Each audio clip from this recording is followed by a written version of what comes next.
There's no way to sugarcoat a AAA stadium, but we're going to take pride in that. That's our home stadium, and go out there and play for the city and play for the fans as we always do. And we're looking forward to it. We have a lot of excitement about the product that's going to be on the field, and I think that's what we're all focused on. We've got A's closer Mason Miller with us. Mason, great to see you, man. How's camp going for you, especially after the year that you just had? Do you feel like you can come in here and just be like calm, cool, work on what you got to work on to get ready for the season? No, yeah, it's good to see you guys too. Appreciate you having me. Camp's going great. Just excited. We've had some buzz around this group, so just getting back in the locker room, hanging out with the guys again is awesome. But yeah, we're excited. I mean, me personally, I'm ready to get out of here, get this thing rolling here in 2 weeks. But yeah, can't complain. By the way, I say this a lot, but he's way bigger than I thought he was in person. Like, he's taller than I thought he was. I knew he was tall, but I don't know. You just forget, Todd. You know this. Like, when you're not around guys and you just see you on TV, and then I see him, I'm like, man, I forget how big you guys are. I'll take it. Yeah. How is Ho Cam treating you? How's the arm feeling? You ready to rock? Yeah, we're ready to go. I'm trying to take it this year. Obviously in years past, coming in and trying to earn a spot on the team, and trying to kind of keep that same mindset this year. But obviously knowing the things I was able to do last year, able to kind of focus on getting the body feeling right, and get things rolling in spring training in preparation for the regular season, as opposed to coming in here firing right away. No doubt about it. No doubt about it. Now, I want the fans to know a little bit more about you. They know you're a flamethrower. They know how good you are coming in and dominating games. Tell us a little bit about yourself, some hobbies, stuff you like to do in the off season, and any quirks you have, not baseball related. Yeah, I'm not that exciting off the field. I love baseball. I love watching baseball. But golf's a hobby. I don't play as much as I'd like to, but besides that, my wife and I try to get out and do some stuff in the community. My wife's big with animals, so we have a couple at home, and then she likes to help with some shelters and things like that as well.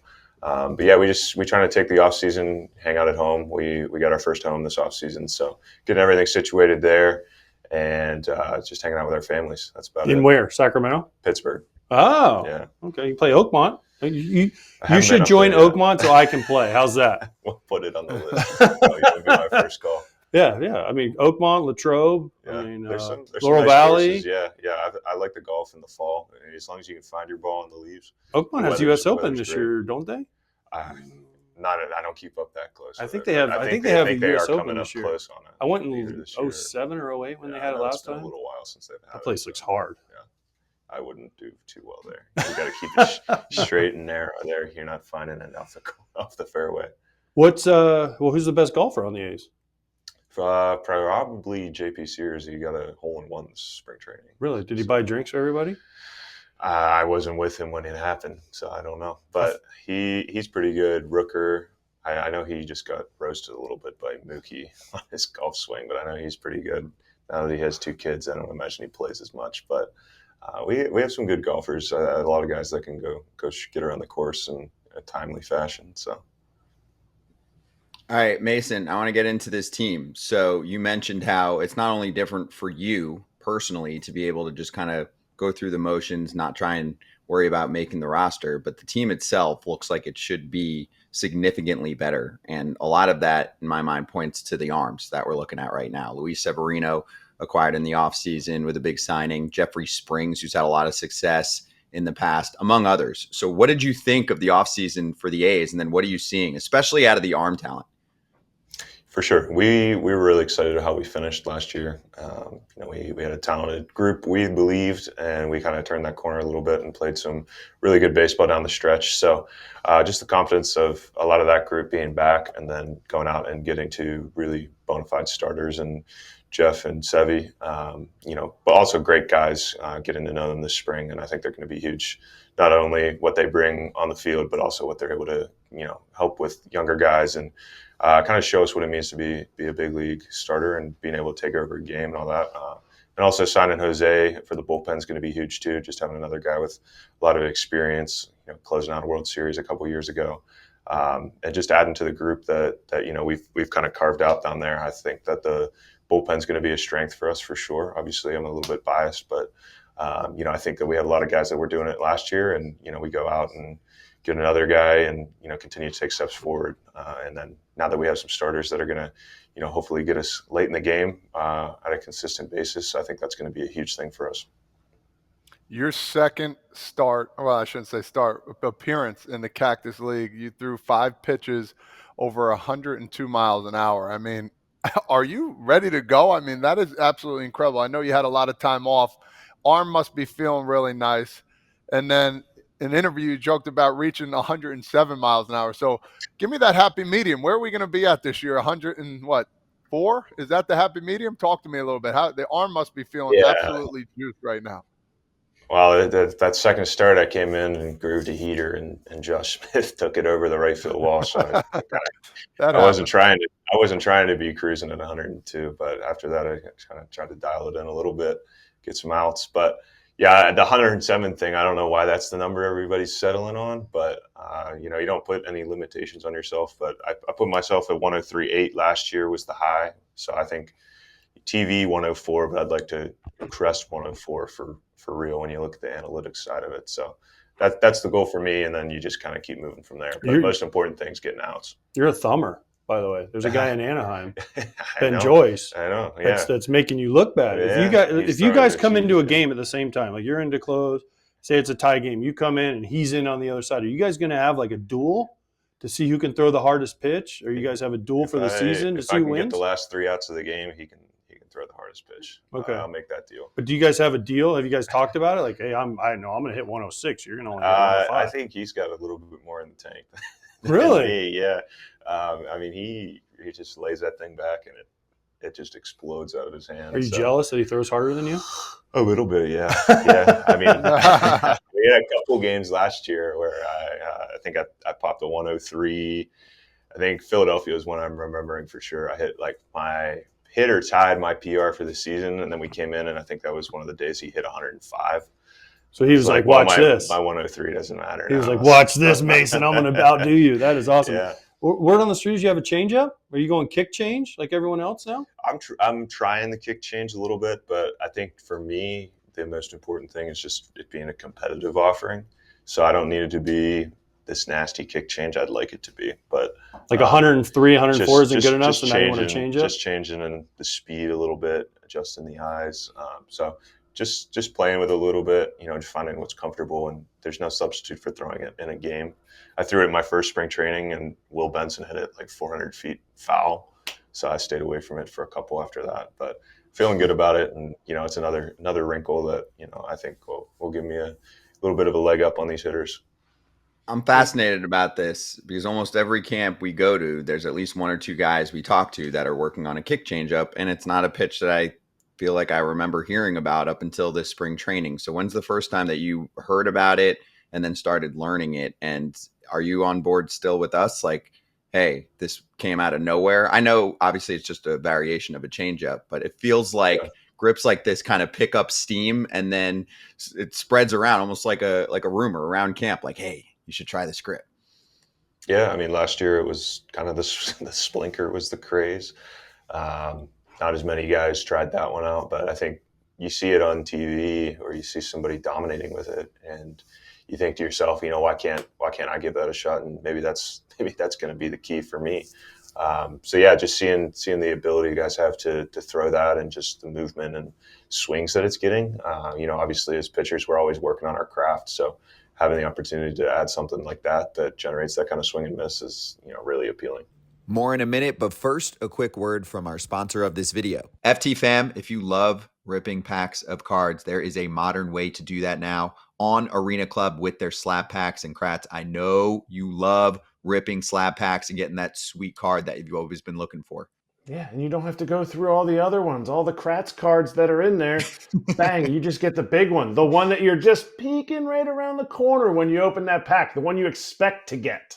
Also, Arena Club will make you an instant offer for your card based on its market value. You'll get an instant offer of 90% of the estimated value, so you can accept it on the spot, simple, fast, and risk-free. Use that cash to buy more slab packs, and you can get your cards officially graded by Arena Club. So go check it out right now, FT fam. You can get 20% off your first slab pack or card purchase by going to arenaclub.com/foul. and then use the code FOUL. That's arenaclub.com/FOUL, code FOUL for 20% off your first purchase. Get after it, FT fam. And now back to the video. You're playing at a minor league park. Talk a little bit about that. Sacramento coming up here. You're not the only team to do it, but have you guys been in conversations? I mean, the season's going to be starting here soon. I mean, you got places to live. Talk to me a little bit about it. Yeah. I mean, we're only an hour and a half down the road, so a lot of the clubbies and several players and staff are from the Sacramento area. So I think we feel pretty good about the housing situation up there. Like any city, you find a place to rent. Whether you have kids or family, kind of the space you're looking for. So no issues there. A couple of the guys went up in early January to see the stadium, and they had a lot of positive things to say, especially going out in the community and talking to people. So I think they're excited to have us, and there's no way to sugarcoat a AAA stadium, but we're gonna take pride in that. That's our home stadium, and go out there and play for the city and play for the fans as we always do. And we're looking forward to it. We have a lot of excitement about the product that's going to be on the field, and I think that's what we're all focused on. Why didn't you go? They didn't, because they sent Rooker. I know that. Yeah. They sent Rooker to announce his extension, so they didn't want to send you because shouldn't you be about? They got Lawrence, they got Rook, and now you should be in line for the extension. I hope so. I mean, there's a couple other guys I think too, but we got a good group of guys, and it's really really exciting for us to see ownership and David Forrest and everybody that kind of believes in us in this group. That we obviously believe in ourselves, but to have that validation and start seeing past just this season, and start developing what is to come. And so that's exciting as a player. Obviously, we're super excited for Law and Rook to get those extensions because they certainly earned it. And we're going to keep fighting out there and keep battling. Any talks? Any talks for me? Yeah. No, not yet. Okay. Okay. All right. I'm just going to keep doing what I do, and it'll. Because you were only MLB's second team last year. You know that, right? That's true. Yeah. Who was first? I'm assuming. I thought about Class A. Class A and Helsley were the first team. Okay. They both had high 40s in saves, I think, too. So I'm going to try to get over that 30 mark. Maybe try to start sniffing around 40. Is that how you get to the first team? I think saves are gold. Yeah. Yeah, I agree. Also, you're an Eagle Scout. Yeah, I was. So what's the difference between an Eagle Scout and a Boy Scout? Eagle Scout's like the highest rank. Oh, so you can tie knots and start fires and stuff? I can if I have to. Do you remember any of it? I do. Yeah. Life survival skills, but in this world we live in, there's not really out in the woods. So you're not a camper. You're not going to go out to like Camelback and camp for the night. So that wasn't really my my thing. It was parents wanted me to have something that if baseball didn't work out, that's a good notch to have in your belt. And I enjoyed it. Made a lot of good connections and friends through it. But yeah, camping and the outdoorsy stuff, I could take it or leave it. Is that where you got your service, your community service, love of community service was through the Scouts? Big part of it, yeah. Big part of it growing up. And then obviously as I got into college, I played Division III baseball. So, my life wasn't really all baseball at that point, but I helped pay my way through my Division III college with community service scholarship. So I did That's awesome. bunch of work with kids through that, tutoring, rec nights, things like that. So it's always been something that's been important to me. Mason, last one for you as we're talking about your youth. When did you know you had it?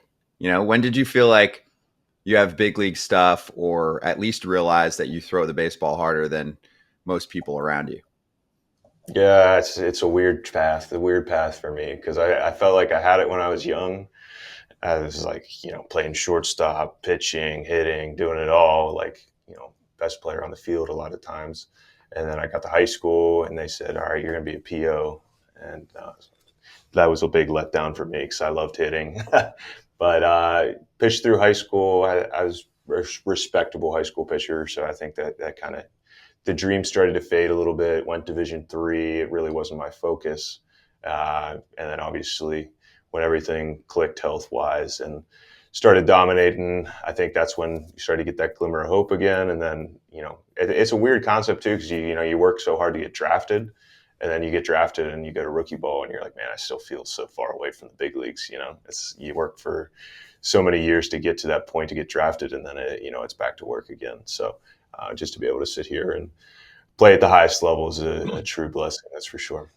Yeah, it's pretty cool, man. You had an awesome year. Excited for this one too, especially with the team looking even better on paper. Great to see you. We'll chat with you during the season too, Mason. Thanks for the time, man. Absolutely. Appreciate you guys. Hey, everybody.